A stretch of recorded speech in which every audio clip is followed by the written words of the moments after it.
Sem problemas, né, meninas? Claro. Ok. Então, a ideia desse seminário, né, assim, às vésperas aí do segundo seminário de pesquisa e avaliação do programa de pós-graduação em educação do FCJ, agora nos próximos dias de 22 a 26 de novembro, a ideia era trazer um pouco da história do PPDU, né, contar um pouco do que o PPDU está vivendo atualmente e quais as perspectivas, né? Então, assim, ninguém melhor que a Socorro para estar contando para nós, porque a Socorro está aí conosco, está aí desde o início, né?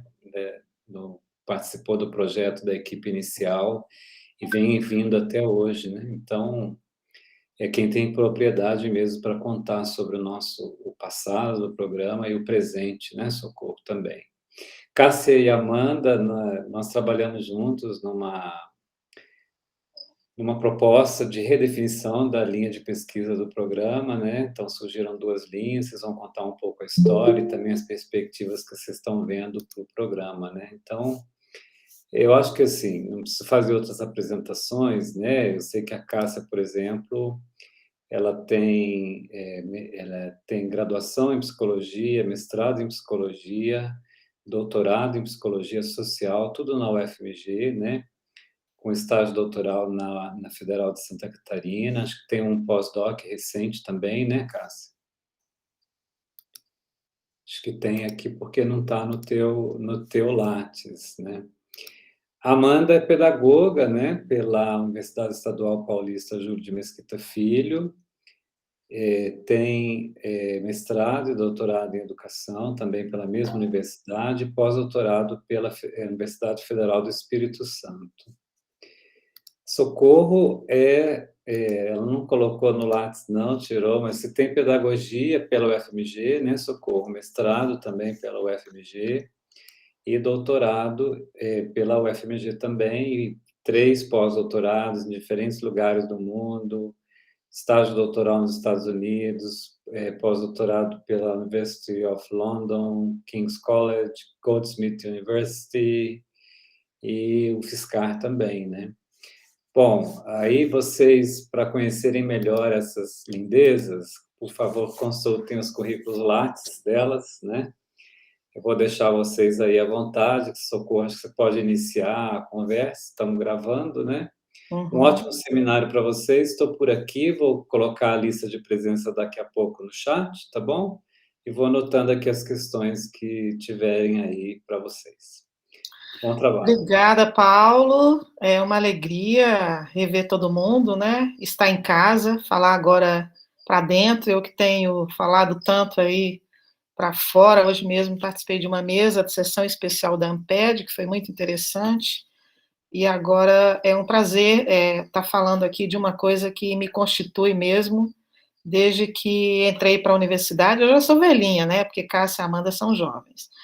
Entrei para essa universidade em 2004 e vou compartilhar um PowerPoint para ir mais rápido, né? Mas assim, dizer da minha alegria de poder contar um pouco dessa história, que é a história do programa de pós-graduação em educação mestrado, que já tem aí 13 anos, né, de funcionamento e muita luta, e continuamos quebrando pedras, né? Eu gosto de usar essa metáfora porque realmente quando eu cheguei na universidade, no departamento na universidade só havia 2 programas de pós-graduação, hoje nós temos 32, acho, e são 17 anos, né, em 17 anos, então, nós temos uma universidade mais potente, né, com a pós-graduação mais robusta, mas eram apenas 2 programas e nós somos o terceiro programa aprovado em 2008, depois de 2 tentativas, né, essa foi a segunda tentativa.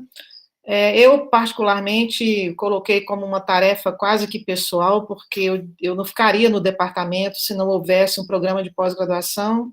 Tinha acabado de me formar na UFMG, doida para engrenar numa carreira acadêmica, e todo mundo sabe que estar num departamento ou numa universidade sem se inserir na pós-graduação tem impactos na carreira acadêmica, né?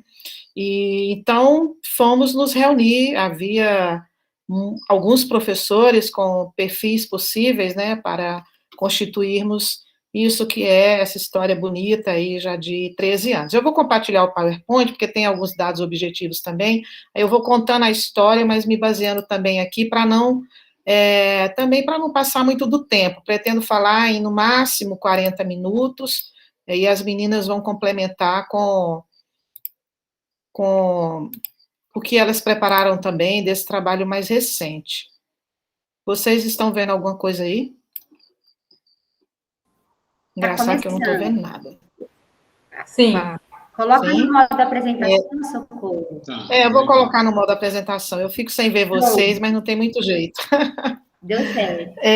Bom, gente, então, história e perspectivas desse programa, né? Um programa que já não podemos dizer que é tão jovem, né? Já tem mais de uma década, então isso já tem impactos e já se gera expectativas em torno disso, né? Se fosse um programa que estivesse começando, as expectativas seriam algumas, e como não é um programa que está começando, outras expectativas se geram. Mas vamos contar a história um pouco, e eu vou dividir um pouco o meu tempo entre contar a história remota, mas também entrar no principal, que eu acho que é o programa hoje, né? Como é mostrar para vocês um pouco essa evolução.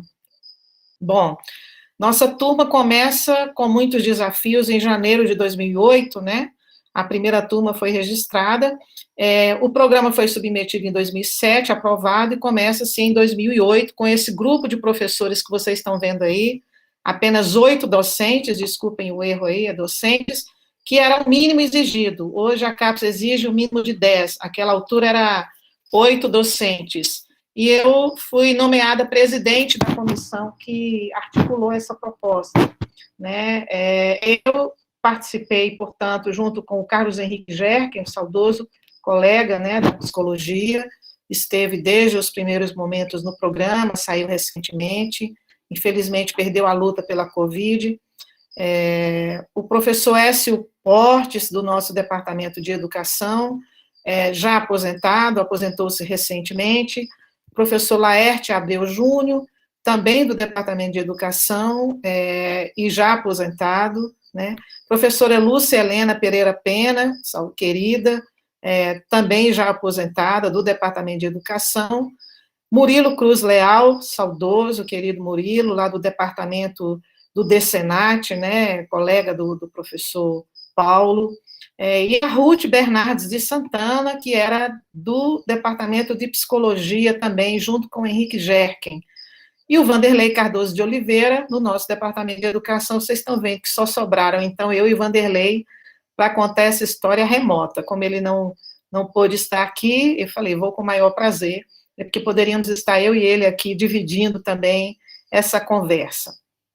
Mas, então, vocês vejam que nós começamos esse programa com 38% de docentes de outros departamentos. Isso significa que não tínhamos no departamento de educação, que sempre foi um departamento muito enxuto, àquela altura eu acho que eram uns 17 professores, não tínhamos 8 professores no nosso departamento com perfil para compor uma proposta de pós-graduação no nível de mestrado, né? Nós mesmos, né, alguns de nós aqui, também não tínhamos esse perfil exigido à época, que era um perfil, se comparado com hoje, era um perfil básico do básico, né? Mas nós nos articulamos, publicamos 2 livros com resultados de pesquisas nossos, né, individualmente, isso deu uma reforçada. Naquela altura não havia essa distinção entre livro e artigo, como está posta hoje, e sei que com isso e mais alguma coisa que a gente já tinha publicado, a gente conseguiu as publicações mínimas, se não me engano, era uma publicação por ano, alguma coisa assim. Mas continuamos nossa história, e hoje, eu vou no vai e vem, né, um pouco, e hoje nós temos um programa com 14 docentes permanentes e um colaborador, então a gente praticamente dobrou. Já teve um momento em que o PPEDU tinha 19 professores, né, docentes, entre colaboradores e permanentes, mas em 2017 ele sofreu uma reconfiguração, alguns professores acabaram saindo por várias razões, outros porque acabaram não conseguindo dar conta dessa demanda louca que é a demanda da pós-graduação. E hoje a gente tem 14 docentes permanentes e um colaborador, uma colaboradora, na verdade, que é a professora Jaqueline, com possibilidade de esse grupo ser reduzido aí e cair para 12 docentes, né? Então, nós estamos numa tendência que eu acho bastante arriscada de que é voltar a cair no mínimo, que é de 10 professores, né? Espero que a gente consiga lidar com isso e fazer aquilo que é necessário, que é ampliar o nosso corpo docente, dentre outras coisas, né? Mas hoje nós temos apenas 27% de docentes de outros programas, né? De outros departamentos, desculpem. Né? Então, o programa, ele está, 73% dos docentes é do Departamento de Educação, né? É a grande maioria, portanto, e nós temos hoje, já nesses 13 anos aí, 10 anos, a contar de 2010, que é o marco para as primeiras defesas, nós temos aí 227 defesas e uma média de 21 defesas por ano. Nosso quadro docente é esse aí, para aqueles que não conhecem, porque alguns professores não dão disciplina o tempo inteiro, mas eu creio que vocês conhecem todos eles, porque de uma forma ou de outra já passaram também pelos nossos seminários do PPEDU, enfim, estão todos aí. De departamentos fora do DCED, nós temos a professora Cássia, que é da psicologia, o professor Diego de Souza Mendes, que é da educação física, o professor Gabriel Menezes Viana, que é do DCENAT, e o professor Paulo, que é do DCENAT. A professora Solange Jobim esteve conosco como visitante, mas a partir de 2021, ela já não consta mais como visitante. Bom, seguindo, eu queria comentar um pouco com vocês isso que o que guia a gente, né? Quais são as diretrizes, quais são os objetivos, que são elementos que constam na plataforma Sucupira e que é tomado como referência para avaliar o programa a cada 4 anos. Então, nós temos diretrizes e temos objetivos que orientam e norteiam todas as decisões que a gente toma no programa de pós-graduação. Então, nosso programa tem 3 diretrizes, né, que constituem a sua missão. A primeira é contribuir para a consolidação de grupos de pesquisa qualificados já existentes na instituição e que deem condições para as outras 2 diretrizes. Então, nós temos aqui um primeiro ponto importante, que é, sem grupo de pesquisa não tem programa de pós-graduação, portanto, é muito importante que o programa esteja atento a isso, que os grupos existentes se consolidem de fato, né? Nós temos tanto grupos mais antigos, como o meu, se não me engano, depois do primeiro que foi criado, à época, para a criação do programa, o meu veio logo em seguida, que é o GPALI, né, um grupo que eu crio em 2008, registro em 2008, em 2006, acho, no CNPq, mas, a partir daí, os grupos foram se proliferando, né? Eu não vou entrar muito no debate dos grupos, porque também tem um lado meio complicado, que é o fato de que quase cada um de nós tem um grupo de pesquisa, e isso não é muito bem visto, né, do ponto de vista da CAPES, porque soa como um trabalho individualizado e disperso, mas não vou entrar nesse debate aqui. Bom, nós também temos como missão o aprimoramento da formação dos docentes que atuam na educação básica. Então, nós temos que atuar para dentro, né, pensando nos nossos grupos de pesquisa, como também, e por isso a importância de todos os alunos, os discentes, participarem dos grupos de pesquisa, mas também uma das nossas diretrizes é contribuir para a formação dos docentes que atuam na educação básica. E também, como não poderia deixar de ser, que é um programa acadêmico e não profissional, formar profissionais qualificados para o magistério superior, em virtude da demanda crescente de instituições do ensino superior no país. Então, essas são as nossas missões, bastante abrangentes, mas muito claras, né? E que eu acho que a gente vem cumprindo de forma bastante firme, né? E com qualidade desde a criação do programa. Nosso objetivo é desenvolver pesquisas e estudos sobre as práticas educativas, tanto em contextos escolares como não escolares, considerando-se questões relativas à produção e circulação de conhecimentos produzidos nesses contextos. Então, nós temos também um olhar para dentro da escola e para fora da escola, tomando aí uma concepção de educação muito mais abrangente do que aquela que refere-se apenas ao ambiente escolar.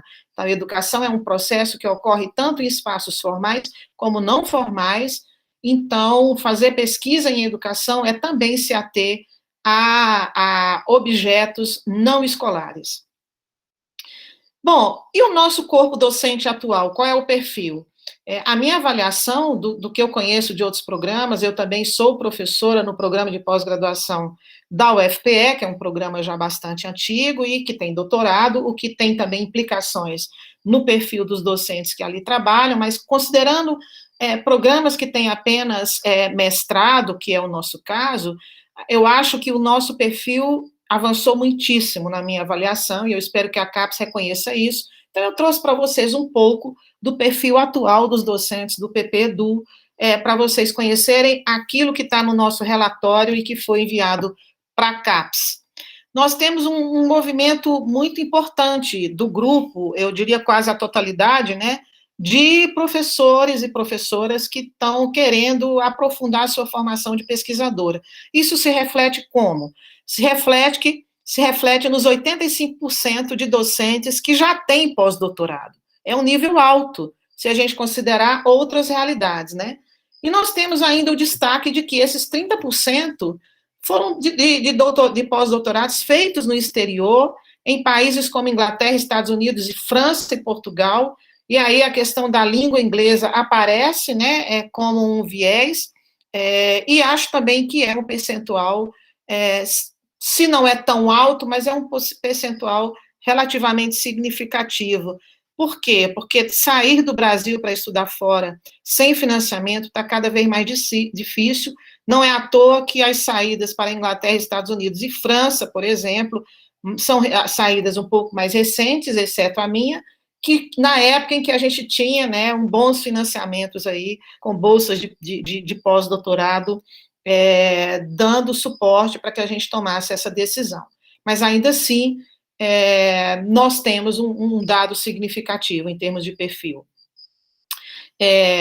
Bom, nós temos, dos 14 docentes permanentes que trabalharam aos 4 anos do quadriênio, apenas 2, e, portanto, só 2 não fizeram ainda pós-doutorado, são professores que chegaram mais recentemente, não só no programa, mas também na universidade, e vocês sabem que a gente tem que, pelo menos, ficar uns 5 anos esperando, né, a média é essa, para poder conseguir se liberar para o pós-doutorado.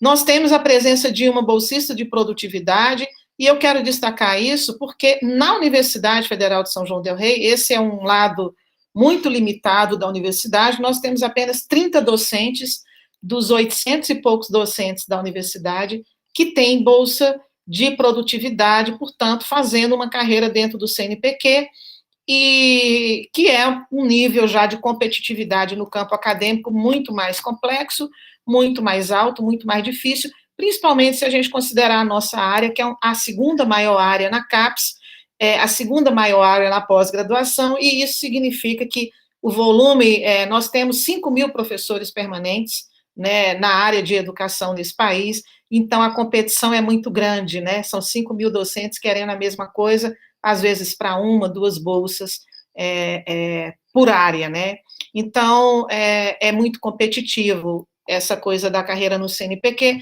Se vocês depois quiserem mais informações, eu posso passar.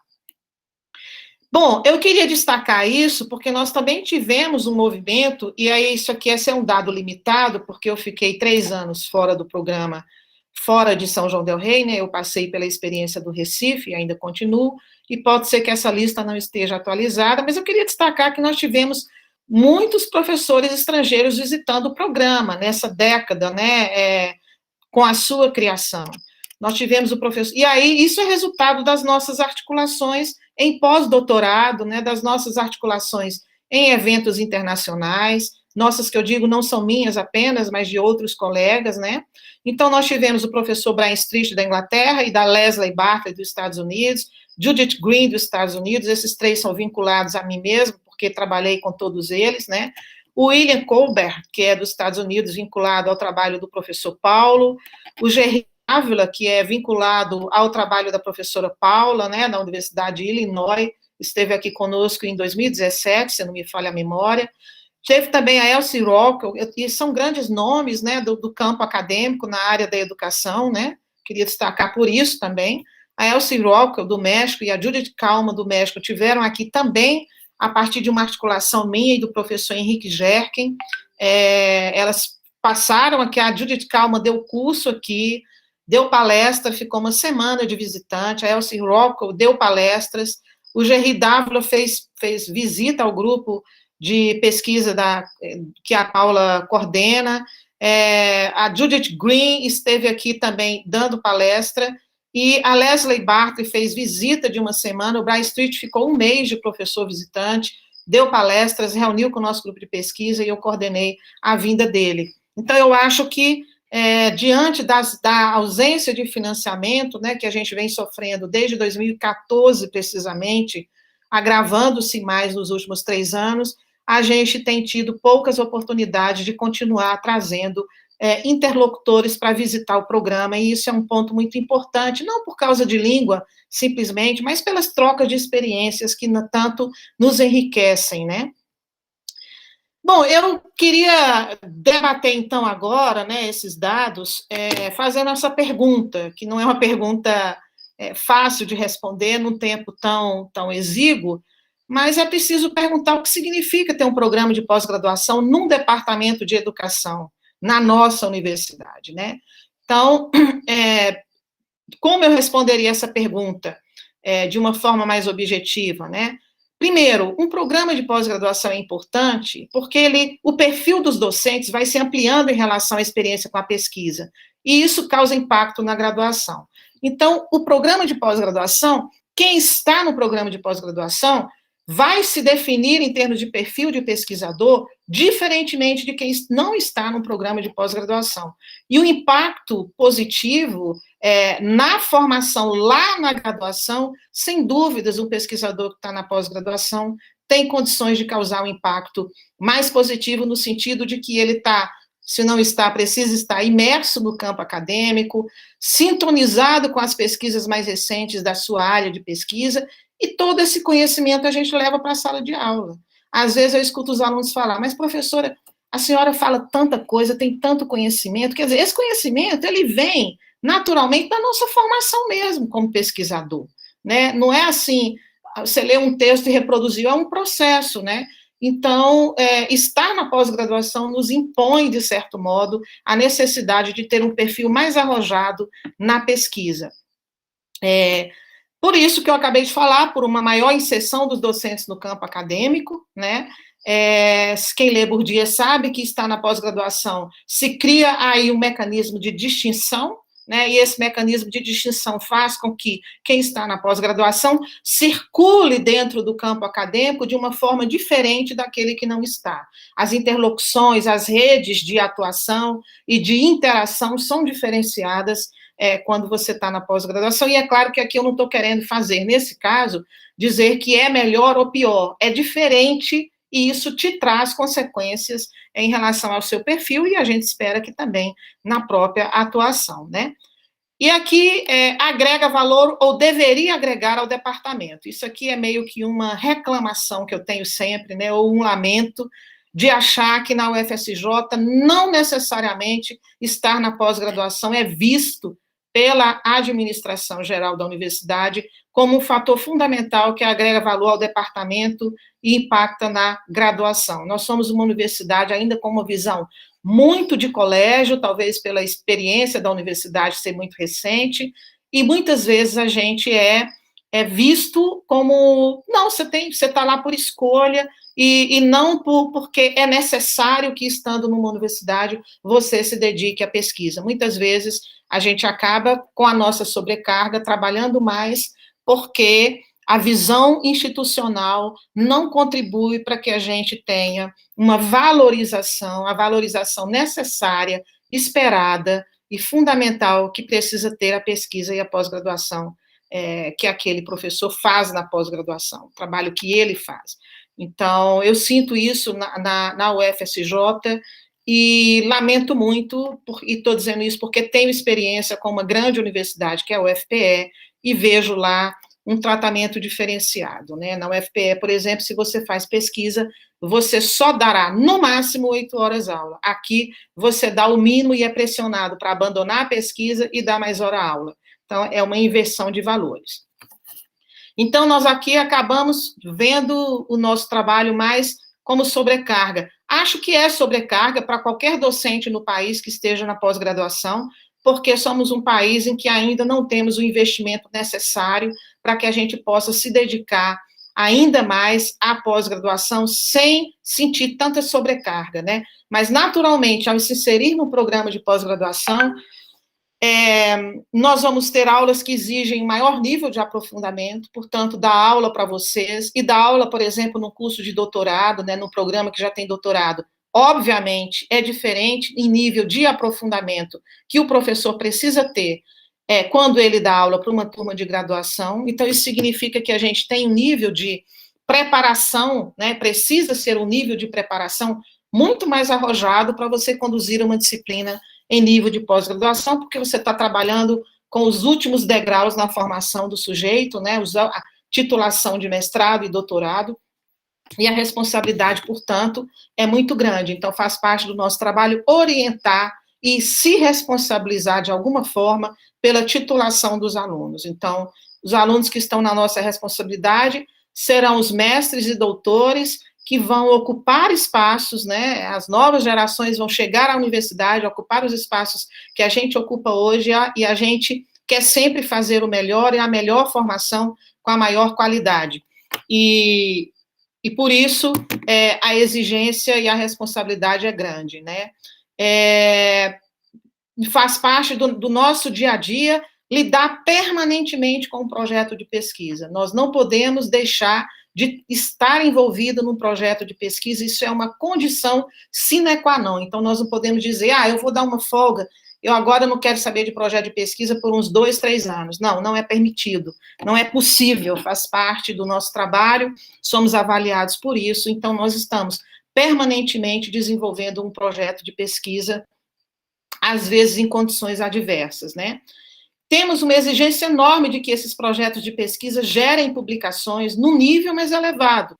A nossa publicação, ela é avaliada pela CAPES, né? Vocês sabem da existência do Qualis CAPES, então ela precisa, de alguma forma, se enquadrar naquele quadrado, né, que a CAPES acaba nos incluindo, né? E aí a gente tem toda uma classificação qualitativa de artigos a partir dos periódicos e também de livros, que de certo modo, definem aquilo que a gente pode publicar e onde podemos publicar, né? Nós também é exigido a nós buscar financiamento para as pesquisas, esse é um dos itens da avaliação da CAPES, eu acho que esse é um lado e que o nosso programa ainda é bastante frágil, sempre foi, tá? Não é de agora, sempre foi, mesmo quando a gente tinha muito dinheiro para pesquisa no Brasil durante os governos do PT, a gente não tinha professores captando recursos, então acho que esse é um aprendizado que a gente ainda precisa pensar para o futuro, né? E também, esse é um ponto, né, uma exigência de certa inserção internacional, e eu estou colocando certa inserção internacional, porque somos um programa 3 de mestrado. Quem está no programa de pós-graduação hoje, vinculado à CAPES, com nível de doutorado, então a régua já sobe bastante com relação a essa questão, e nós podemos discutir e questionar, e isso é um tema para um outro momento, se quiserem eu posso voltar aqui para tratar, até porque já falei disso para fora, o que é essa internacionalização da universidade, né, um tema que eu tenho me dedicado e pesquisado, inclusive, né, hoje mesmo fiquei feliz que acabou de sair, recebi agora, minutos antes de entrar aqui, um artigo que eu publiquei a partir da disciplina que eu dou, né, que eu pretendo dar no próximo ano, letramento acadêmico, nós fizemos um experimento de pesquisa rápido e publicamos, então, um artigo sobre internacionalização, analisando o perfil de um professor da área de química. Então, fui eu, uma aluna de mestrado que vocês já conhecem, que é a Paula Gomides, e o aluno Bruno, que é egresso aqui da nossa instituição, né, fez mestrado conosco. Então, é isso, e eu pus etc, porque existem tantas outras coisas, eu tentei trazer aquilo que eu julgo que é o mais difícil, o mais desafiador e mais nos pressiona.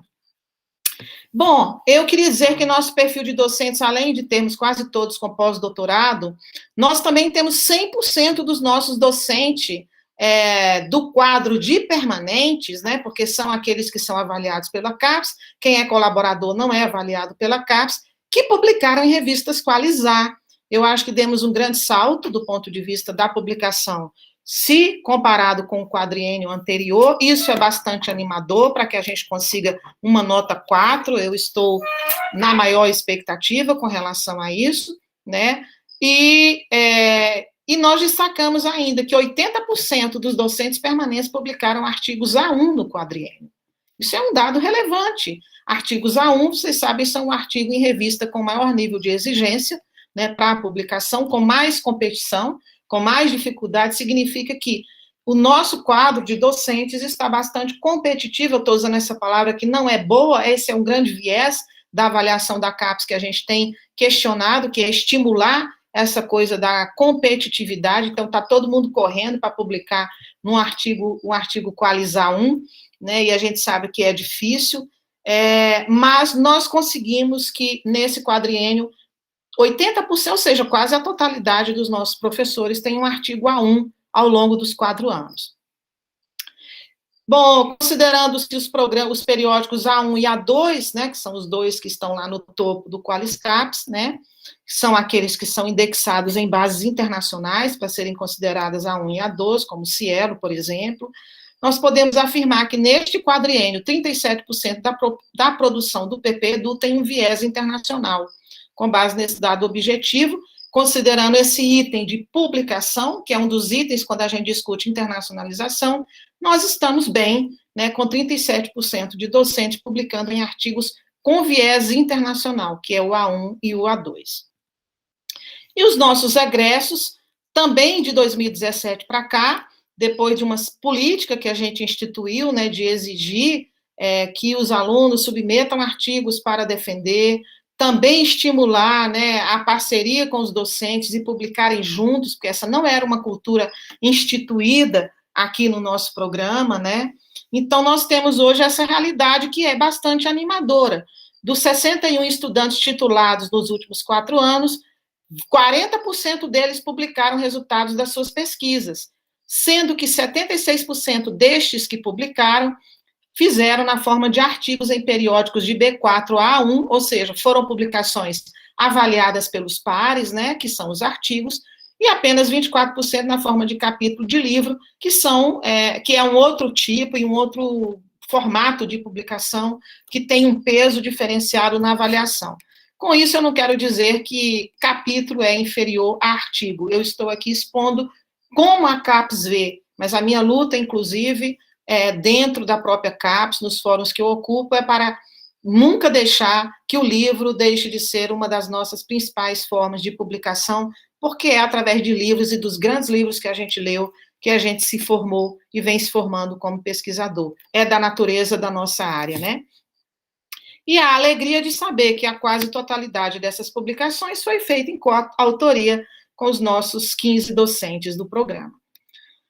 Bom, nós temos algumas metas, eu já estou me encaminhando para o final, para dar prosseguimento aí às meninas falarem, né? Essas metas estão inscritas na plataforma Sucupira e no nosso relatório do quadriênio, e são metas que a gente pretende perseguir, de fato, para dar um salto no programa, né? Então, são 6 metas para esse quadriênio que já estamos, que é 2021 a 2024. A meta 1 é formular e implementar um programa de doutorado em educação. Aqui eu teria muito a falar, mas não há tempo para isso, mas é que a diferença de um programa de pós-graduação completo com os 2 cursos é muito grande em relação a tudo, especialmente ao financiamento. Um programa que tenha doutorado, ele precisa primeiro ter a nota 4, é o mínimo, e depois ele precisa ter a sua proposta aprovada na CAPES. Só se pode submeter se você é nota 4. Por isso que o primeiro passo é atingir a nota 4, que eu acho que a gente tem alta chance de conseguir isso. Segundo é fazer uma proposta de doutorado para que a gente possa estar inserido no sistema de pós-graduação num outro nível, porque nós estamos, né, existe o Sistema Nacional de Pós-Graduação, aqui estão os cursos de mestrado nota 3, aqui nós estamos com os cursos de doutorado e mestrado nota 7, e aqui nós temos várias escalas que a gente precisa subir pelo menos mais um degrau para que a gente ocupe não só nota 4, mas consiga reverter essa nota 4 numa proposta de doutorado, o que não vai ser fácil pela quantidade de docentes que a gente tem. A meta 2 é ampliar o corpo docente. Vocês sabem que essa é uma fragilidade, eu já falei há pouco, mas essa não é uma fragilidade só nossa. Eu diria que quase todos os programas de pós-graduação da UFSJ estão em condições muito delicadas. Programa de teatro, eu fiquei sabendo que não tem mais nem a quantidade mínima, estão correndo atrás de mais um pesquisador. Então, esse é um problema da UFSJ. Nós temos dados, eu estou na comissão que está formulando uma política para pós-graduação nessa universidade, os dados são aterradores. Nós temos 800 e poucos docentes, e temos 400 docentes nessa universidade que não estão num programa de pós-graduação, sendo que nós já temos 30 e poucos programas de pós-graduação. Temos que saber por quê. Acho que o meu palpite é: a universidade não tem estimulado nem investido na pós-graduação. Vocês sabem que não existe nem regulamentação para que as aulas da pós-graduação contem na carga horária docente. Portanto, somente para 60% dos programas de pós-graduação dessa instituição, a carga horária dada das disciplinas da pós-graduação não contam para constituir o mínimo de 8 horas aula que o professor precisa dar. Esse não é o nosso caso, essa é uma luta que a gente conseguiu travar e ganhou muito bem dentro do Departamento de Educação, mas colegas nossos mesmo, que são de outros departamentos, não têm esse mesmo direito. Então, aí já começa a ver como a política institucional não está focada no desenvolvimento da pós-graduação para valer, né? Então, nós precisamos ampliar o nosso corpo docente, né? Do mestrado, mas ampliando o corpo docente do mestrado, nós não podemos pensar que esses que vão entrar vão ocupar a proposta de doutorado. Isso é uma outra coisa, porque para ser do doutorado você tem que ter, no mínimo, duas defesas de mestrado, o perfil já começa daí, além de uma publicação muito mais arrojada. Então, mas eu acho que é a meta e a gente vai tentar perseguir, quem sabe conseguir, né? Nós temos que reformular a proposta do programa. Nós somos o único programa de pós-graduação em educação, digo com toda segurança, do país que tem apenas uma linha de pesquisa. Na minha avaliação, isso é ruim, né? É negativo, gera uma dispersão, gera fragmentação, gera um problema em relação a 10 grupos de pesquisa, né, que eu espero que a CAPES não aponte como um problema negativo, que significa cada professor trabalhando isoladamente com o seu grupo de pesquisa. Claro que nós temos exceções, né? Eu própria tenho um grupo de pesquisa e trabalho sozinha. Então, a gente tem que pensar muito, né, no desenho do programa, desse novo programa que a gente quer reformular aí para frente. Meta 4, continuar promovendo a atualização permanente de conhecimentos. Então, nossos professores devem continuar, a cada 5 anos, tentando sair para o pós-doutorado. É fundamental, e aqueles que não fizeram ainda, que consigam ter o direito de sair, porque é um direito, né, não é um favor que a universidade faz, não é um favor que a pós-graduação faz, é um direito assegurado na lei do servidor, né, que ele a cada 5 anos possa sair para se aperfeiçoar. Sem isso, a gente compromete a própria qualidade do trabalho que a gente realiza, né? Isso tem impacto em todos os âmbitos da nossa atuação. Meta 5 é submeter e aprovar projetos para captar recursos, visando o financiamento das pesquisas. A modernização e atualização de infraestrutura administrativa, o que não depende de nós, isso depende da universidade. Nós trabalhamos com uma infraestrutura extremamente precária. Vocês viram o que a gente sofreu no ano passado com relação à secretaria do programa, e nós temos, gente, pasmem, nós temos programas nessa instituição que não tem secretaria, não tem um secretário. O coordenador faz tudo, a coordenadora, no caso, eu fiquei estarrecida, porque jamais eu aceitaria isso, né? Enfim, nós precisamos, então, de avançar na questão da infraestrutura, mas precisamos aprovar projetos que, inclusive, ajudem na constituição na reforma dessa infraestrutura. E, por fim, manter e alimentar permanentemente a página, aperfeiçoar suas versões em inglês e tradução para o espanhol.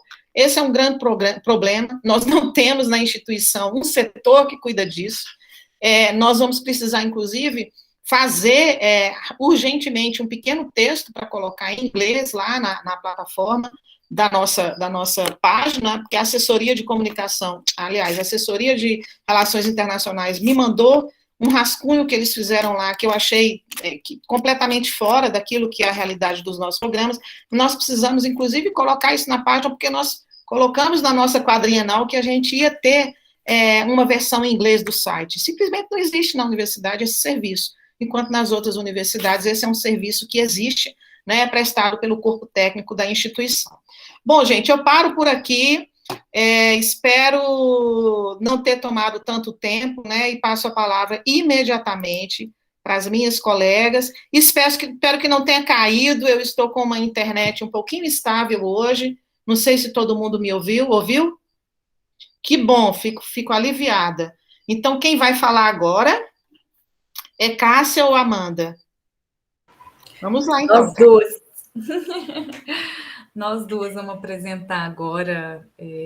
Queria dizer primeiro da alegria, né, de estar aqui nesse seminário de partilha, né, da nossa história e trajetória de trabalho no PPDU, né? Então, acho que tem uma celebração, ainda que eu concorde com todos os pontos que a Socorro colocou da nossa situação institucional, né, que são os desafios e tem uma concepção mesmo do que é uma universidade que investe em pesquisa e pós-graduação que a gente tem que lutar, né? Então, eu e a Amanda preparamos isso mesmo, Amanda. Uma conversa sobre as linhas de pesquisa. O Paulo abriu bem o seminário hoje dizendo no nosso trabalho, desse trio, dessa comissão, eu, Amanda e Paulo, numa comissão de revisão das linhas do PPDU na perspectiva do doutorado, como muito bem Socorro apresentou. Então, a nossa tarefa foi repensar as linhas de pesquisa do programa para esse novo projeto, e esse novo projeto a gente está construindo coletivamente, amadurecendo ele, e hoje eu e a Amanda, então, vamos apresentar a discussão e a proposta, como que foi o processo e a proposta das linhas novas. Boa noite. Desculpa, Cássia. Está dando para ver no formato da apresentação? Sim, mas talvez possa colocar no formato apresentação. Então não tá, né? Porque eu não está na apresentação. Para mim está e para vocês não, né? Nunca sei. Isso acontece muito. Vamos ver agora se foi. Foi? Não.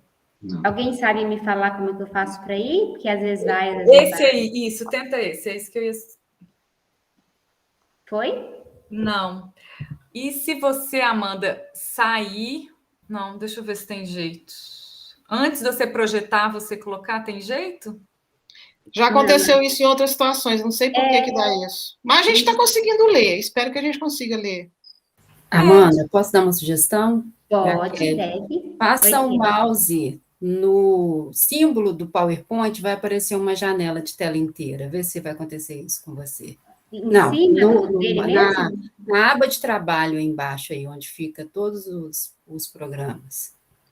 Aqui, você está vendo eu passar? Não consigo ver, não. Isso aí. Não, eu falo onde fica todos os programas que você deixa aí, onde fica o iniciar, onde está aberto o programa. Não aparece para mim. Fora da projeção, é isso? Fora da projeção, é isso que eu estou querendo dizer. Fora da projeção? Então, fecha, Não, aí ficou preto, Amanda.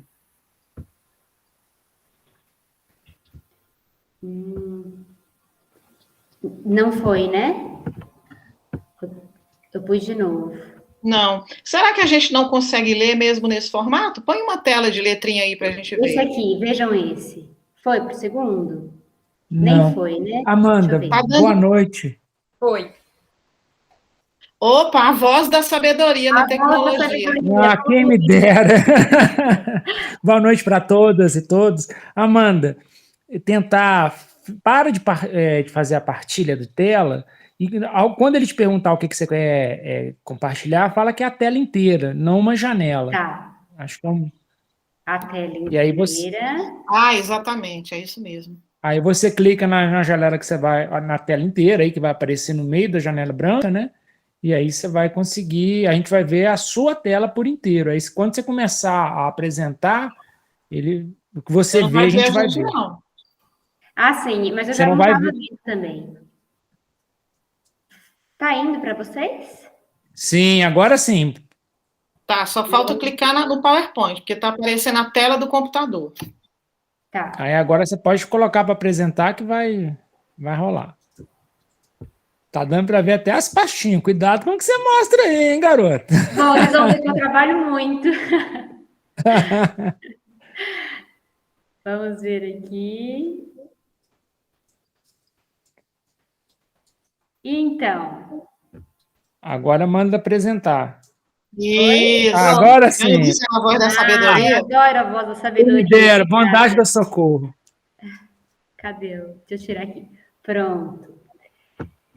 Bom, então, obrigada, Marcinho, já aproveitando para dar boa noite para todas e todos, os nossos colegas professores, que bom que estão aí, né? A gente também pensou, eu e a Cássia, que é bom que quem tivesse pode ajudar a gente também, se a gente falar alguma besteira aqui, né? Ou também para complementar, para alterar aquilo que a gente está falando, né? Porque esse trabalho é um trabalho que começou há pouco tempo, né? E a gente fez uma tentativa mesmo de pensar sobre as linhas, né? O Cássia, como eu também não estou vendo vocês, a hora que você quiser falar, você fala? Sim. Então tá bom. Também queria dizer boa noite para os alunos, né? Tantos que já foram nossos na graduação, como agora os que estão no mestrado, os que estão chegando, os outros professores que também querem chegar no mestrado, né? Que é uma alegria para nós muito grande a gente também ter a possibilidade de ter essas interlocuções, né, tão ricas para nós. Então, assim, a gente, para fazer esse trabalho da linha de pesquisa, né, e agora para a gente apresentar também, a gente tem uma fala bem breve, que é só contar um pouco desse percurso que a gente fez e que a gente tem pensado, né, sobre as linhas de pesquisa. Então, só para se situar, né, não é uma área que eu estudo, mas só para a gente ter uma noção, assim, né, por que a gente fala de linha de pesquisa. Essa organização dessa forma nos programas de graduação, ela inicia, né, na década de 90, de 1990, na proposta da CAPES, que é de fazer uma modificação da forma como até então os programas estavam organizados, né, que era mais no formato de áreas de concentração. Essas áreas de concentração que se agrupavam, né, em linhas gerais, as ideias e os assuntos, né, de pesquisa que iam girar em torno dessa área de conhecimento, saíam as disciplinas a serem ministradas, né? E aí, isso tem um parecer, né, do Conselho Federal o 977 de 65, que define, né, como que os cursos de pós-graduação eles se organizam. E aí esse parecer vai falar dessas áreas de concentração. Por isso que até hoje os programas mais antigos, às vezes, têm esse nome ainda, em áreas de concentração, depois as linhas de pesquisa, né? Mas quando veio a CAPES na década de 90, ela veio com a intenção de fazer uma modificação dessa forma de se estruturar a pesquisa, né, por meio dos programas de pós-graduação. Então, a intenção da linha é que, especialmente, tirasse a ideia de uma organização por disciplinas, né, por matérias a serem cursadas, mas sim que o programa de pós-graduação ele fosse articulado por interesses, de saberes da ciência, né, que pudessem se agrupar, se organizar, e é por isso, talvez, né, que a Socorro comentou assim, que ter muitos grupos, por exemplo, isso mostra uma certa dispersão, porque, na verdade, a intenção é de mostrar mais a unidade, né, mais as linhas que vão se formando e como que os professores, com suas pesquisas, né, vão se articulando nessas linhas. E aí, ao invés de a gente pensar por disciplina, a gente passa a pensar por pesquisa, né? Não por cada pesquisa isolada, mas pelo conjunto de pesquisas que se articulam. E aí, então, faz uma mudança, né? Tem uma mudança de concepção por trás dessa mudança de área para a linha de pesquisa. Nosso programa, como ele, né, começa lá em 2008, ele já começa dentro dessa perspectiva que já vem desde a década de 90. Então, a gente já está estruturado em linha de pesquisa. A gente já nasce assim. E a gente nasce com esta linha aqui, que estamos todos vinculados, porque foi uma única linha de pesquisa, né? Que foi criada até talvez pelo pouco corpo docente que tinha à época, né? E pela forma como foi possível, se estruturou em uma linha, que é essa daqui, né? Que quem está no mestrado, né, no nosso mestrado, está vinculado necessariamente a ela, né? Então, discursos e produções de saberes nas práticas educativas. Dedica-se ao estudo de discursos e saberes que constituem as práticas educativas e nelas são constituídos. Investiga questões relacionadas aos processos de ensino-aprendizagem, às práticas de letramento, avaliação e currículo, às trajetórias e estratégias escolares de diferentes sujeitos sociais, à produção de conhecimento em contextos educativos, à cultura escolar e suas práticas e à compreensão de linguagens que contribuem para a expressão do educador. Então, o trabalho que a gente nessa comissão, né, iniciou e que a gente depois colocou na nossa reunião ampliada, e estamos discutindo isso dentro do coletivo, né, dos professores do programa, pensar se essa linha bastaria, né, ou que outras linhas a gente poderia criar ou recriar, né, a partir do contexto que a gente tem atual, com vistas talvez, né, pleitear um doutorado, mas também dar um suporte maior para o nosso mestrado, né? Fazer um alicerce aí que esteja bem claro dentro das linhas que a gente pode propor. Ótimo, Amanda. Esse processo, então, de revisão da linha, a gente partiu dos pontos já existentes para desenhar, então, o que seriam essas novas linhas. Então, a gente, olhando para dentro, né, para o nosso corpo docente, para as nossas experiências de pesquisa, para os grupos de estudos e de pesquisa, né, que fazemos parte, as nossas parcerias, as nossas trajetórias de trabalho nesses 13 anos, né, de PPEDU, e aí reconhecendo também que tiveram chegadas, né, de pessoas novas, despedidas também, né, e agora como religar, então, esses pontos e formar outro desenho rumo ao doutorado, né? Acho que pode passar, Amanda, fazendo favor.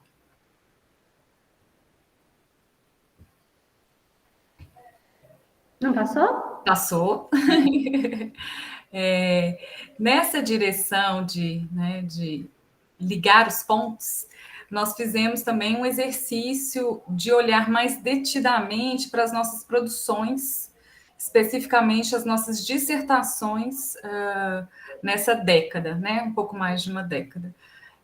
Fomos, então, visualizando as trajetórias de pesquisa do programa, analisando cada resumo, título, palavra-chave, identificando as palavras-chave daqueles trabalhos, tentamos organizar, então, os nossos achados e num exercício de identificar contornos para agrupá-los.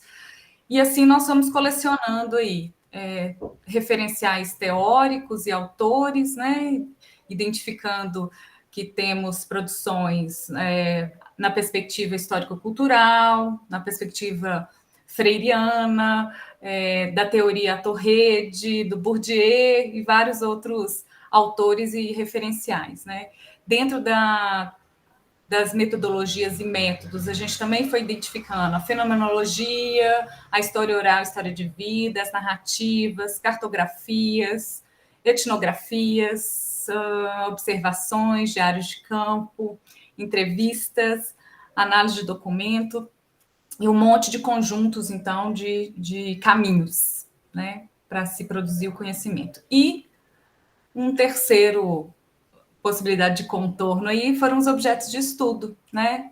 Educação infantil, a docência, a licenciatura, o ensino superior, a discussão de currículo, de letramento, de trajetória escolar, a própria escola, história da educação, corpo, envelhecimento, arte, cinema, mídia, patrimônio cultural, tecnologias digitais de informação e comunicação, saúde, quer dizer, vários temas que vão dando contorno para as nossas pesquisas aí. E esses conjuntos, né, essas linhas, botões e tecidos, né, Amanda, que a gente brincou muito com os bordados aí, então esses conjuntos, eles não existem separados, né, e não estão estanques, então eles têm fios conectados.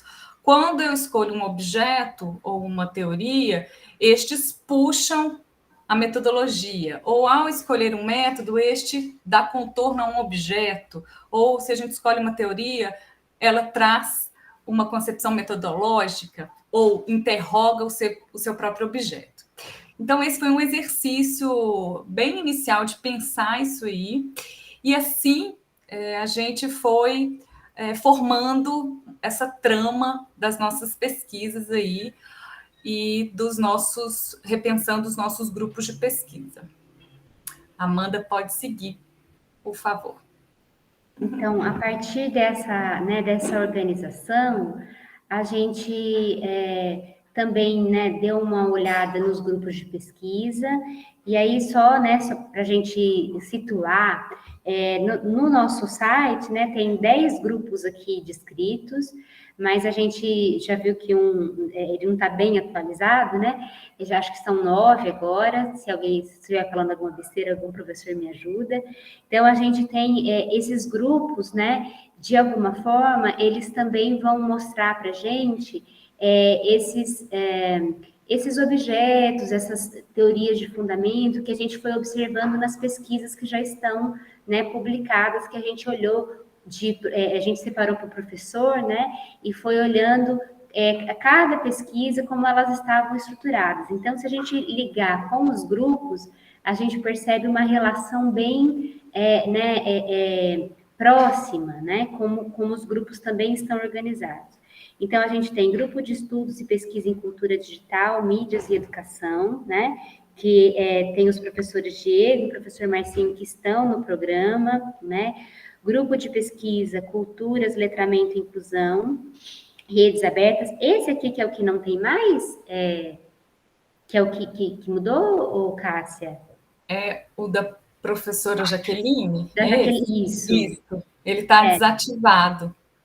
Né? Então, a gente vai percebendo também, né, como com essa entrada e saída de docentes, também a gente vai fazendo outros contornos, né, vai traçando outros bordados, né, porque a gente vai buscando também algumas afinidades, vai vendo algumas questões que nos ligam, né, na pesquisa.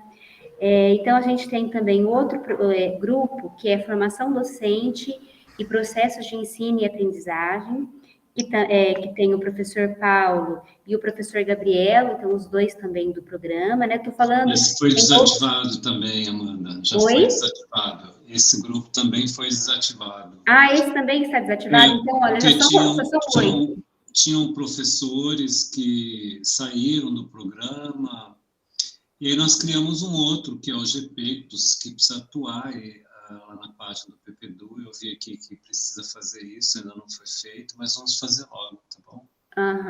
Obrigada, Paulo, por você esclarecer aqui para nós. Tem o GFI, né, que é o Grupo de Pesquisa em Educação, Filosofia e Imagem, coordenado pela professora Giovana, né, e tem a professora Fernanda, que ainda não está no mestrado, mas acho que tem uma possibilidade de repente, compor o quadro, né? Temos o grupo de pesquisa, Núcleo de Estudos e Pesquisa Sócio-Histórica em Educação, né? Que tem a professora Paula e a professora Cristiane, atuais, né, docentes do programa também. Tem o grupo de Estudos Críticos do Discurso Pedagógico, né, coordenado pela professora Bruna. O grupo GPAL, que é o Grupo de Pesquisa em Alfabetização e Letramento, né, coordenado pela professora Socorro. O NECEL, que talvez seja o grupo que mais agrupa professores, né, embora nem todos do PPDU, mas acho que também vários do PPDU, né, o professor Vanderlei, a professora Mônica, a professora Emanuela. Então, são professores, o professor Gilberto está na graduação, né, mas são professores que tem vários professores, né, no grupo que compõem, no mestrado que compõem esse grupo, né.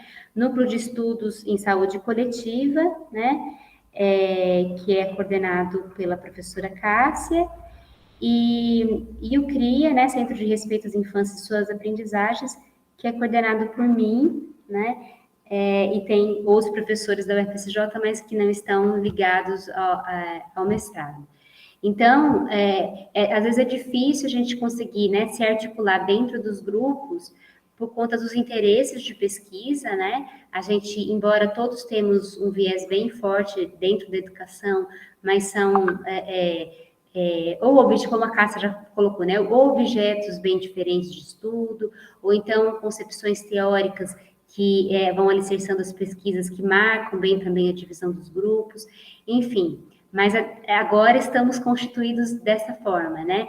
E a gente vê que olhando, né, o que eu li aqui, o que está na página do PPDU, a gente vê como tem transformações recentes, né?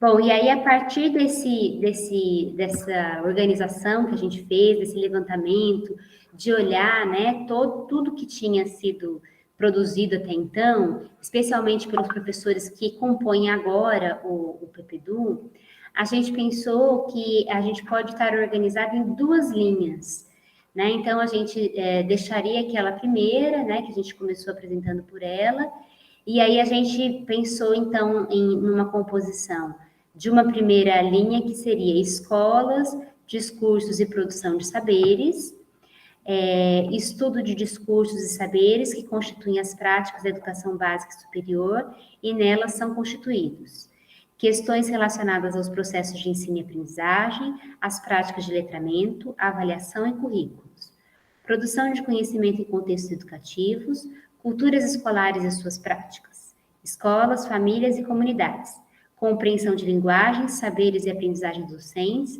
formação acadêmica profissional e atuação docente.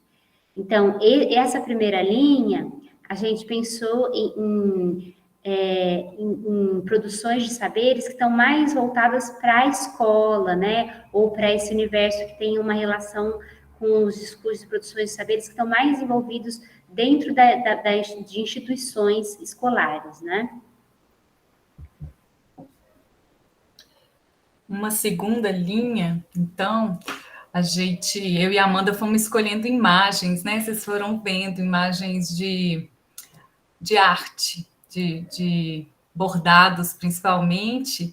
O anterior é das bordadeiras do Vale do Jequitinhonha, da linha 1, e a linha 2 é um desenho de artistas franceses, eu não consegui identificar qual, mas que trabalham com desenhos de animais com uma linha única, com um traço único, né?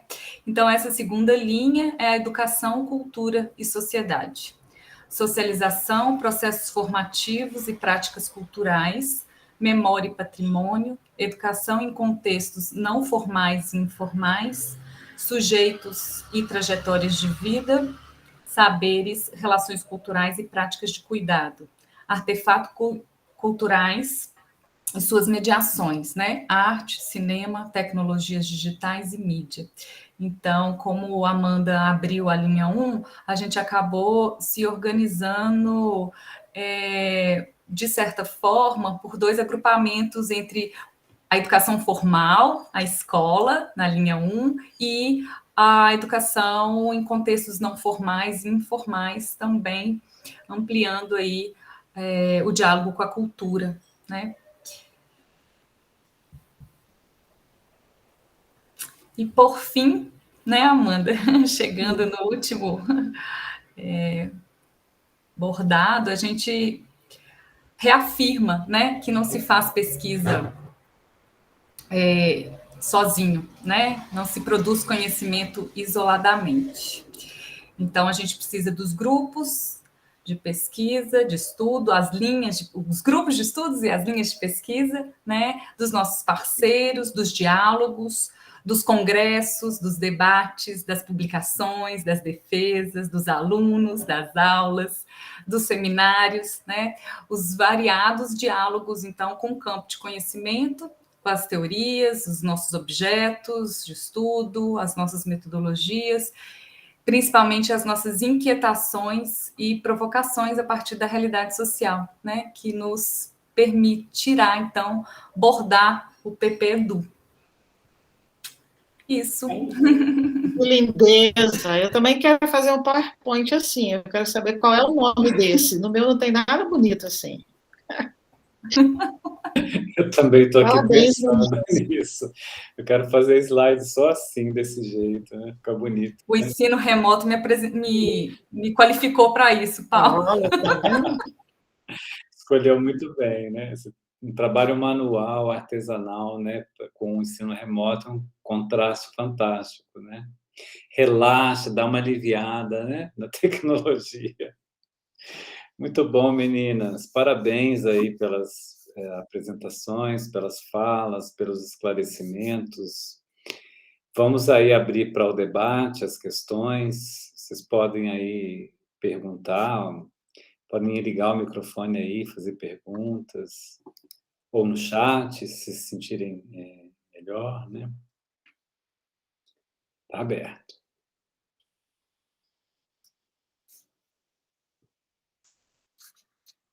Sem perguntas? Eba, vamos lá, Marcinho, manda ver. Vou agitar o momento, né? Senão fica. Peço perdão para não abrir a câmera, eu estou com o meu cachorrinho aqui, se ele me deixar falar, né? Vai ser bom, mas ele está me mordendo aqui, mas eu vou tentar organizar aqui o momento. Primeiro, saudar vocês, né? A Cássia, a Amanda e a Socorro, e o Paulo, né? Pela organização do seminário, pelo trabalho bonito que a comissão fez, né? O trio, de organizar reorganizar a distribuição da linha, né, agora em duas, e para poder pensar o futuro, né? Mas eu quero falar um pouquinho do passado também, né, em especial na saudar Socorro, porque foi minha professora no mestrado, né? Eu gosto sempre de frisar esse momento importante da minha trajetória, porque o PPEDU me formou, né? Se hoje eu estou no PPEDU tentando dar algum tipo de colaboração, né, eu devo muito aos esforços da Socorro, de toda a equipe, né? Eu fui orientado pelo Murinho, do saudoso, né? E tenho uma gratidão viva dentro de mim. Então, à medida que a Socorro contava a história, eu me via nessa história a todo momento, porque fui da primeira turma, né? Fiz a minha defesa em 2009. Fui Foi o primeiro a defender, viu, gente? Isso, exatamente.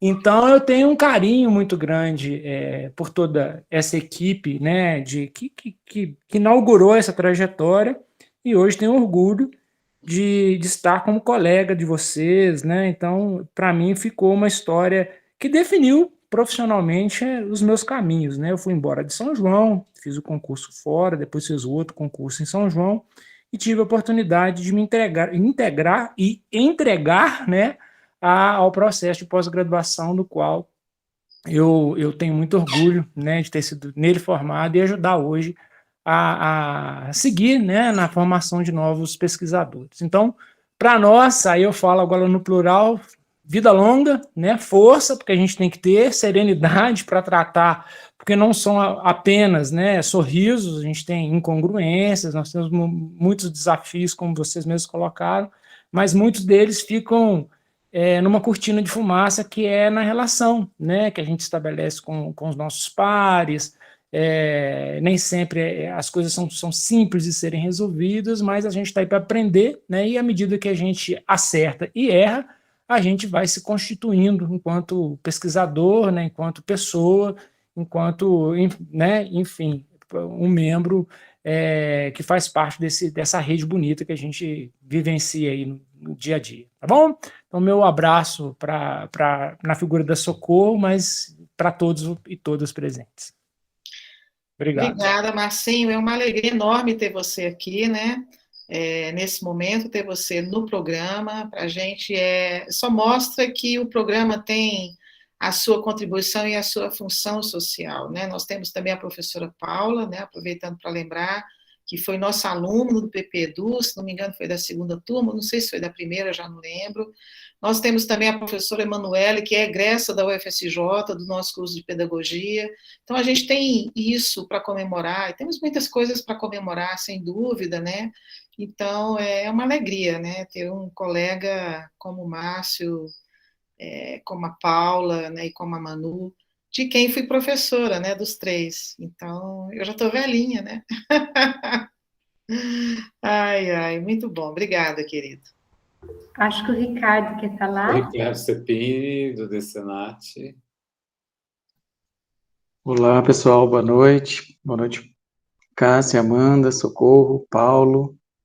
Peço desculpa por não poder abrir a minha câmera, mas a foto que está aí é recente, tá? Então, primeiramente, parabéns, né, por toda a explanação de vocês, da Socorro, né, todo o processo histórico do PPEDU, a Amanda, a Cássia, né, pelas as linhas de pesquisa, como o Paulo falou, eu sou do Departamento de Ciências Naturais, né, o DCNAT. Saudações, Márcia. Eu cheguei na UFSJ no finalzinho de 2018, né, e comecei os meus trabalhos em 2019. Em 2019 eu estive presencialmente no PPEDU, né, para saber quais seriam os trâmites, né, para estar começando a participar na pós-graduação.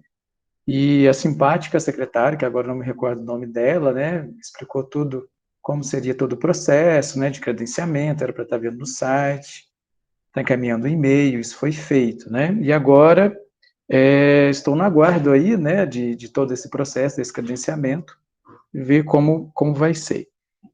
Mais uma vez, parabéns, né, a todos e todas aí que estão no PPEDU. Eu tenho só uma pergunta que não ficou um pouco claro para mim, na apresentação da Amanda e da Cássia, que é referente às linhas de pesquisa, né? O PPEDU tem uma linha geral, né? E agora foi apresentado 2 linhas. Aí, no caso, ficariam com 3 linhas, ou aquela geral foi subdividida em 2? Ah, obrigado. Pelo sim da Cássia ali, eu entendi. Não, então tá isso. Essa era a minha pergunta, né? A minha dúvida que já foi esclarecida aí pela Cássia, tá? Ricardo, obrigado. Oi, Cássia. Aproveita, me conta pra gente com o que você trabalha, o que você estuda. Tá ok, claro. Eu sou professor do curso de Ciências Biológicas, né? Me formei em Ciências Biológicas de licenciatura, fiz mestrado, doutorado e pós-doutorado na linha de ensino de ciências, né? Trabalho aí com a temática Ciência, Tecnologia e Sociedade, né? O CTS. É isso mesmo, Márcio. E venho trabalhando com os alunos da graduação, né? Nessa temática. Acompanho os alunos também, né, nas disciplinas de práticas de ensino, nos estágios supervisionado, né, nas análises críticas da prática pedagógica, uma disciplina nova que o curso de Ciências Biológicas que nós temos, devido à reformulação, né, de 2015, né, que foi feito em 2019. E, assim, estou, mais uma vez, na expectativa aí, né, também, assim como vocês, da nota da PPEDU que seja 4, né, que todo esse processo, essa batalha, né, não é uma palavra muito bonita de se falar, mas é o que realmente às vezes ocorre, né, que ela possa ter aí um resultado positivo, né, de todo esse processo que vocês realizaram, PPEDU, até agora. É isso. Obrigado aí mais uma vez a todos e todas. Abraço. Obrigada, Ricardo, pelo interesse também. Então, as linhas... Desculpa, Socorro, quer falar? Não, pode falar, Amanda, depois eu falo. Pode falar. Então, toda vez que o PPEDU foi avaliado, a gente nunca teve nenhuma fala negativa em relação a ter uma linha só, né? Mas em função da gente ir estudando, ir percebendo, né, que existe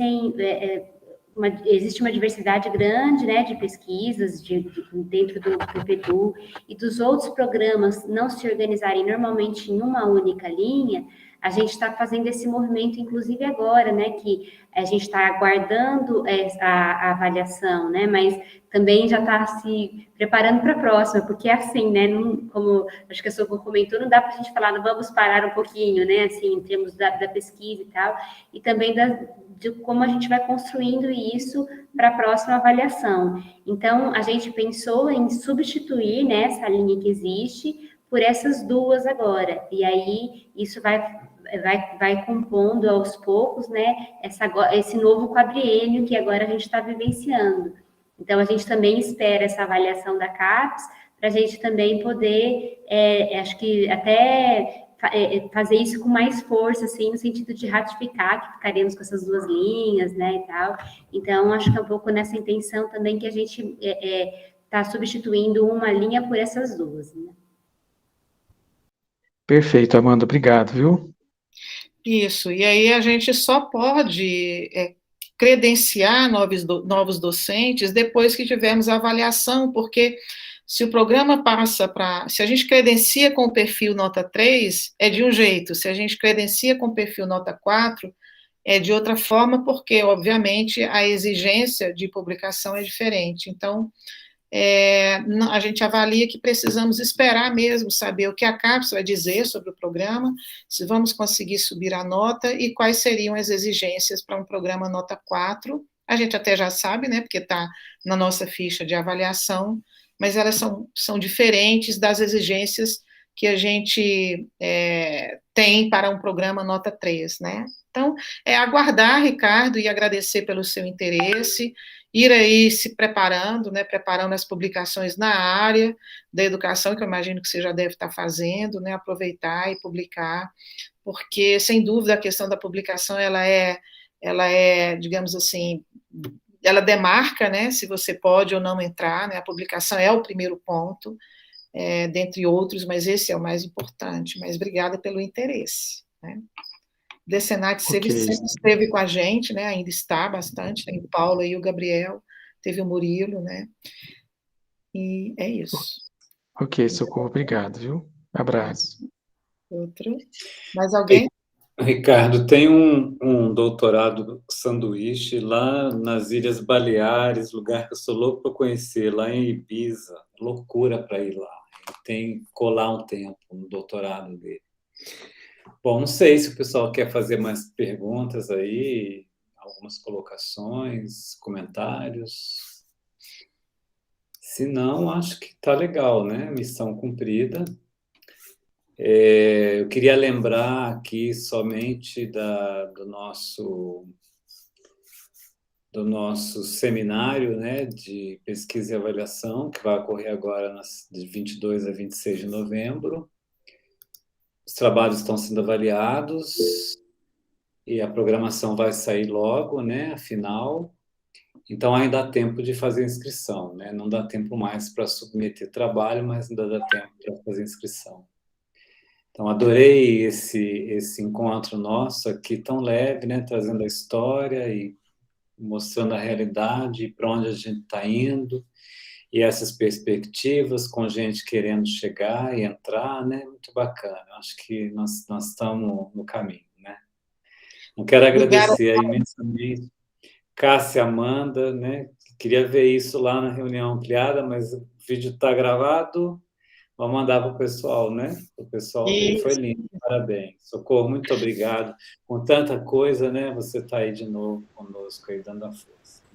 Eu que agradeço também por você ter assumido essa coisa do seminário, inclusive do nosso seminário avaliação, a gente consiga manter, porque também é muito importante o programa ter um momento de pausa para avaliar, e vai ser um momento quase que festivo, né, porque com a participação grande dos alunos, a gente fica super feliz. Obrigada mesmo, Paulo, você é um parceiro. Eles estão sumindo agora, né? Não estão dando conta mais, não. Então, a gente vai continuando o legado deles aí, né? Eu queria agradecer. Vamos ter mais um ainda em dezembro. Em dezembro, né? Queria agradecer a oportunidade também de ter trabalhado com o Paulo e com a Amanda, e de estar aqui hoje com Socorro, fazendo esse resgate histórico, que para eu e a Amanda, que chegamos, não tem nem 4 anos, né, Amanda, no programa, ou mais ou menos de 4 a 5 anos, é muito bom ouvir a história, entender os nossos passos, para pensar também no presente e no futuro. Então, que bom que a gente gravou, que eu acho que vai ser uma peça importante do nosso processo, né? Ter esse documento, esse arquivo, né? Eu agradeço muito, Socorro, Paulo. Um beijo, queridos e queridas. Um beijo, obrigada. Nas aulas e em outros cantos.